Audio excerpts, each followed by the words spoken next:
உங்கள் எல்லோரையும் ஒரே அறையில் ஒரே இடத்தில் நாற்காலி போட்டு சாதி கேட்காமல் மதம் கேட்காமல் உட்கார வைத்திருக்கிறது. அதுதான் திராவிட அரசியல். இங்க இருக்கிற எல்லாரையும் நாற்காலி போட்டு நாங்க தான் உட்கார வச்சிருக்கோம். அதுதான் திராவிடனார். அப்படியே அந்த நாற்காலியை ஊராட்சி மன்ற தலைவர்களுக்கும் கவுன்சிலருக்கும் திமுகவிலிருந்து வென்ற வந்தவர்களும் கொடுத்துட்டீங்கன்னா திராவிடம் நல்லா இருக்குன்னு நாங்க சொல்லிடுவோம்.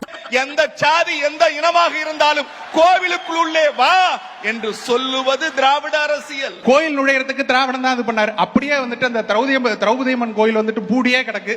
அதை கொஞ்சம் திறந்து அந்த திரௌபதி அம்மன் கோயிலுக்கும் உள்ள நுழைச்சிட்டீங்கன்னாக்கா நல்லா இருக்கும். திராவிடம் சனாதனவாதிகளுக்கு சாதகமானது, சனாதனத்தை எதிர்ப்பவர்களுக்கு பாதகமானது. சனாதனம் என்றால் என்ன?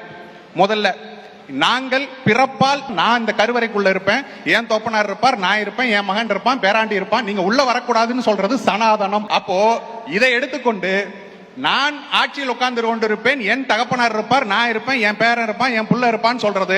ஆட்சியில பகிர்வு கேட்டால் நீங்கள் பிஜேபியின் பி டீம் அப்படின்னு சொல்லி ஒதுக்குறது இருக்கு இல்லையா, அது வந்துட்டு சனாதனத்தின் உச்சம். சாதியவாதிகளுக்கு திராவிடம் சாதகமானது, சாதிய மறுப்பாளர்களுக்கு திராவிடம் பாதகமானது. முதல்ல சொந்த கூட்டணிக்குள்ள இருக்கிறவங்களுடைய கட்சி கொடியை கிழிக்கிறதுல இருந்து போஸ்டர்களை கிழிக்கிறதுல இருந்து அவர்களை கொடியேற்ற விடாமல் தடுப்பதிலிருந்து இதெல்லாம் எங்கேயோ நடக்கிற ஒரு விஷயங்க. இதுக்காக வந்துட்டு திராவிடம் பொறுப்பேற்றுக் கொள்ள முடியுமா அப்படின்னு கேட்டா நான் சில விஷயங்களையும் சொல்ல விரும்புறேன். அமைச்சர்களாக உட்கார்ந்து இருக்கக்கூடியவர்கள் ரெட்டியார் சாதி சங்க மாநாட்டில் உட்கார்ந்து கொண்டு பேசுவதா இருக்கட்டும், என்னதையா நாமெல்லாம் தாழ்த்தப்பட்டவர்களா அப்படின்னு பேசுறதா இருக்கட்டும்,